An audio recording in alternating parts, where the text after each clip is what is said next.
And I know today we're standing up here to send the message that we are about protecting our children, whether they're at school, whether they're at home, whether they're in a community, and providing the resources to make that happen.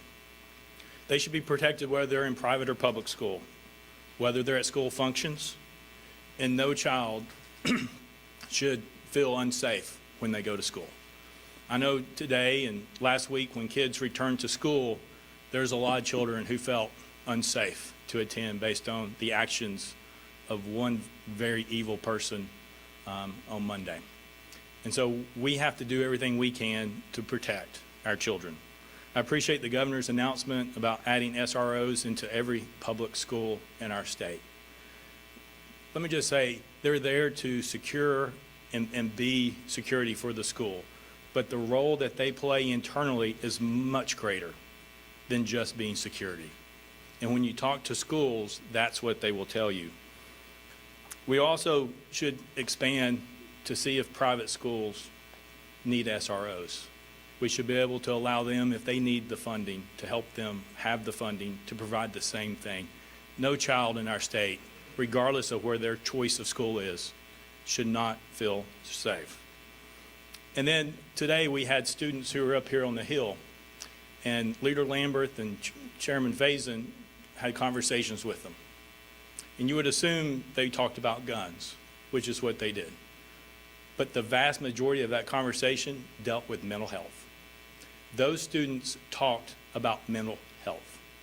We have a crisis in our state for young, for old, for everybody. We have to do a better job of providing treatment for individuals who need it, especially if they're suicidal or threatening to harm others. The governor's proposal expands this in K through 12 schools, gives the schools the capability to handle students in crisis at that moment of time. But the goal with that funding is not just to handle crisis, but to build it and get into the schools so that they never get to crisis. It's going to take a team approach for us to protect our children, for us to protect our citizens. And some districts have been providing these behavioral health or mental health services in our state. And they've been paying for it themselves.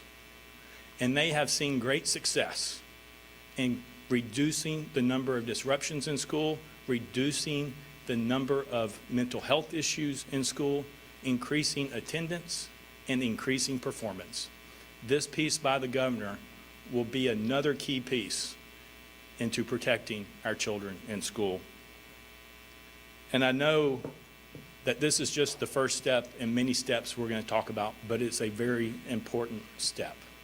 I appreciate my colleagues in the House and the Senate and Representative Parkinson, who's here with us, standing up here to tell you this is important to Republicans, to Democrats, to independents, to Tennesseans. Thank you, Leader Johnson. Thank you, Mr. Speaker. Good afternoon. Governor Lee, I want to thank you and your staff for bringing forth not just this very, very bold, decisive proposal today for the General Assembly to consider, but I also want to thank you for your leadership over the last 4 years. You have made school safety a priority. I recall back in 2019 when you agreed to fund, I believe it was north of $20 million a year to fund additional school resource officers in school. I also recall, Governor, that you came to me in my office back early this session, and one of your top legislative initiatives for this year was a comprehensive school safety bill, and it was a good bill. But I'm very excited today that we're talking about an even better bill. When you look at the amount of money, Governor, that you're proposing for school safety, school hardening, school resource officers, and as Speaker Sexton said, the very critical component of making sure that access to mental health care is available for all Tennesseans. This proposal, I think, takes us in a very, very big step towards the direction that we need to go. I'm very pleased, Governor, to tell you that I'm prepared, along with my Senate colleagues and my friends in the House, to work with you diligently over the coming days and weeks to not only get this very monumental proposal passed in the General Assembly, but to continue to work with you in the days, weeks, and months ahead to work with our stakeholders back in our local communities to continue to try to identify ways that we can make our kids safer when they go to school each and every day. It's the least that we can do. Our constituents demand it, and we owe it to them to give it our very, very best effort. So I look forward to getting this legislation through committee with my colleagues in the Senate. I want to thank those that are here.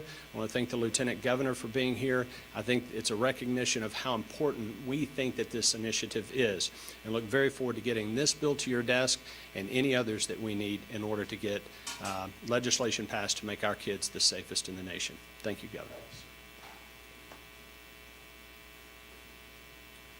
Thank you, Leader Johnson. Thank you, Governor, for your bold leadership on this issue, and both speakers and members of the House and the Senate. I know the last week's been rough for everybody. We know evil exists in this world, and we think about it as a hypothetical thing that's out there. But when it lands in one of our schools, when it kills our children, when you have one evil person that decides to just take the innocence of not only the kids in that school, but every school in this state, it's unacceptable. Years ago, we talked about SROs in every school, and we've had that conversation. And the conversation was basically an agreement that, well, that's a local expense. That's a local issue that's with the Sheriff's Department and the school board. The safety of every child in Tennessee is our responsibility. And Governor, I thank you for leading us forward to make sure that from this point forward, with 140 million plus, that our schools will be safe, much safer than they were beforehand. Evil does exist. We can't stop a tornado from ripping through our neighborhoods. We can't stop a helicopter from crashing and destroying families for generations. But we can, we shall, and we will stop school shooters from ever entering into our schools. And if that message isn't clear enough, let it be heard from Mountain City to Memphis. If some evil person wants to try to kill our kids, you will be dead before you hit the front door. That's all I have to say today. Thank you.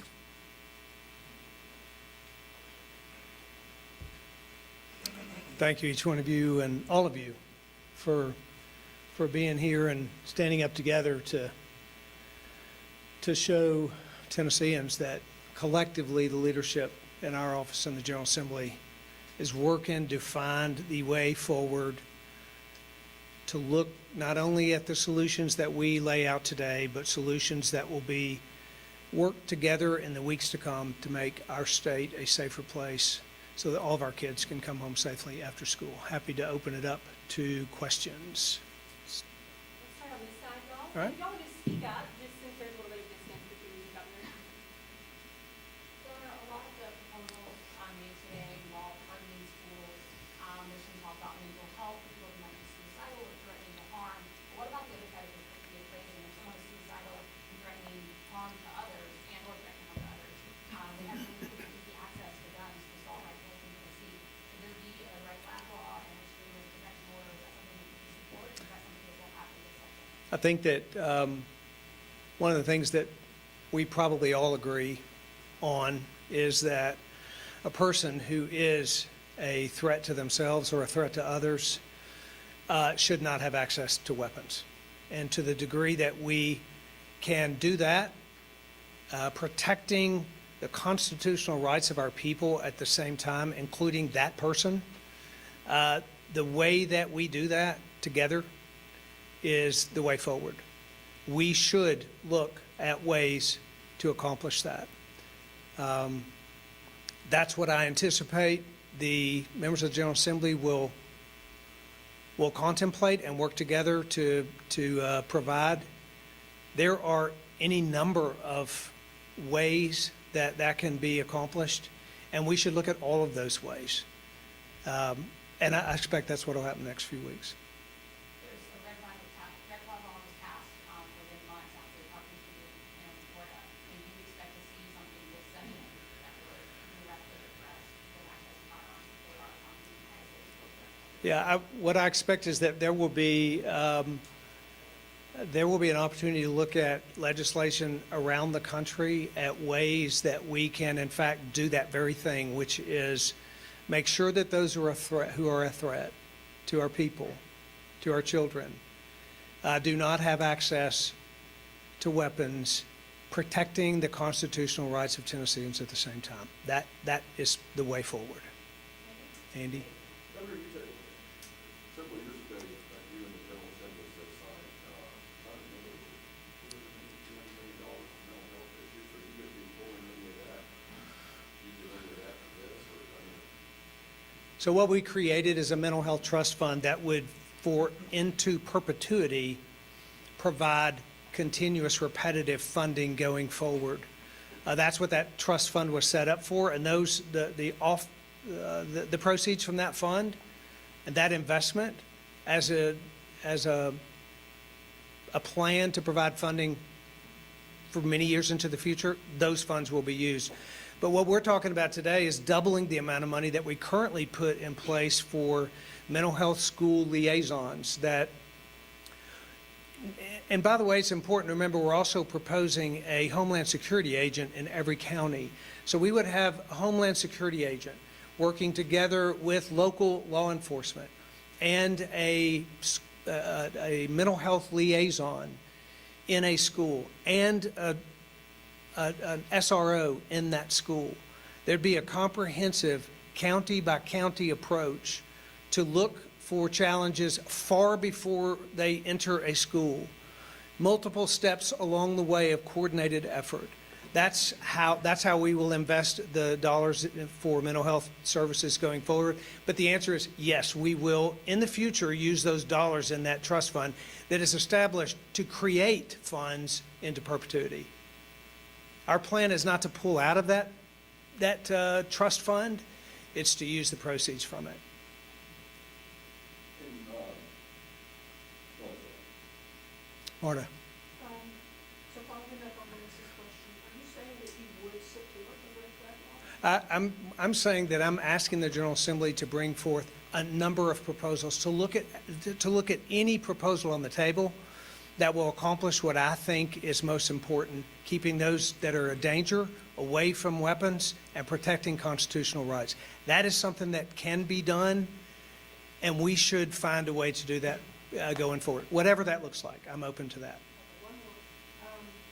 So your SROs are a centerpiece of what you're talking about. District leaders will tell you that they want to hire SROs, but they cannot find them. There's a shortage.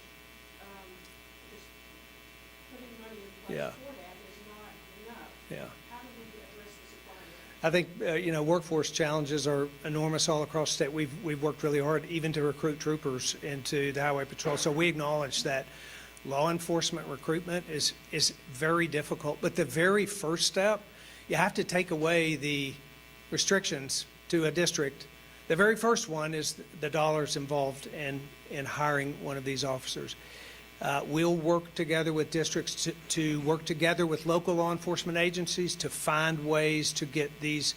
We have put, if I'm not mistaken the numbers, we have put 200 SROs in schools since I came into office in 2019. There are SROs out there. We will work together with districts to help find them. But the most important thing to do is to make it, the most difficult part for them is to come up with the funding. Sorry. Councilman Dean? Yes, Governor, if there is a school district or multiple school districts that are resistant to having SROs in some schools, potentially elementary schools, will they face any type of penalty or reduction or lack of funding? Well, I think, for example, we penalize schools who don't want to comply with locking their exterior doors. We haven't looked yet in this, at the details, or I haven't looked yet at the details of compliance, but I would expect every school district, I would expect every parent that has a school and a kid to hope that their school district and their individual school would use funds from the state to put an SRO in their school. Chris? So, Governor, if you went down the red flag route and you got some opposition from the NRA, from the Tennessee Firearms Association, are you willing to stand up against those organizations if it's what you feel like is the right thing to do? Hey, can I, first of all, let's just acknowledge the term red flag laws means a lot of things to a lot of different people. That's the reason when you keep asking me about a specific issue regarding a red flag law, I'm looking for answers that separate dangerous people from firearms and protect constitutional rights. That is very important that we do that. Whatever it's called, that's what it should accomplish. And I'm standing here saying that that's what we should do going forward. With that in mind, is there a state that does that the right way in your mind? I think that's one of the things we've got to look at over the next few days is the number of options that are out there, what are best practices, and what works best for our state. And that look, my view is that we should come together with a thoughtful, practical solution that we can agree upon. And that's a very important component. This is obviously an issue that is emotional and charged, but we have to find, in order to move forward, we have to find something we can agree upon. And that's important for me going forward. Chris? When you talk about, I know you said with a lot of laws and a lot of things, you want to keep separate guns from people who are dangerous. Well, in your personal opinion, what is the best way to do that? Oh, I don't have a personal opinion about the best way to do that. I have a strong belief that we should accomplish it.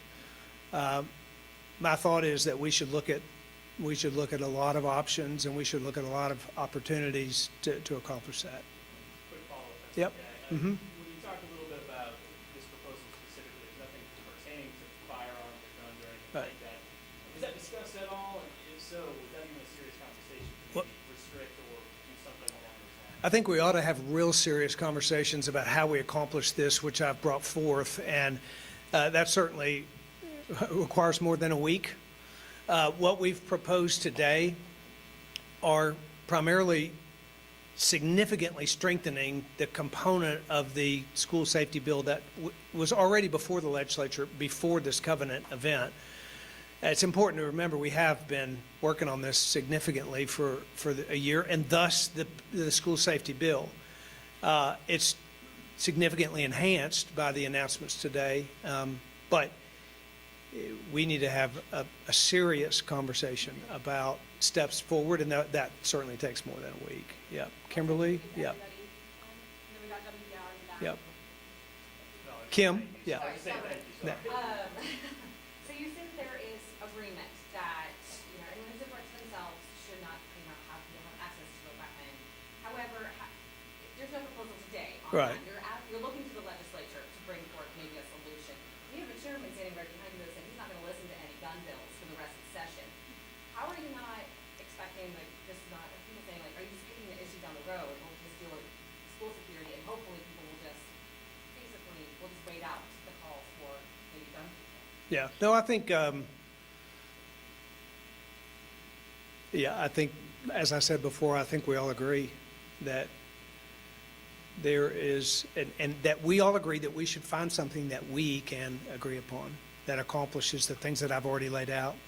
I think we can do that. I think we should do that. I think we will work really hard to accomplish that. I believe it's possible. Have you asked Senator Gardner if he's willing to consider any gun legislation? I have not spoken with him about that. Let's make sure we get everybody, WDR in the back, not still. Yes, sir.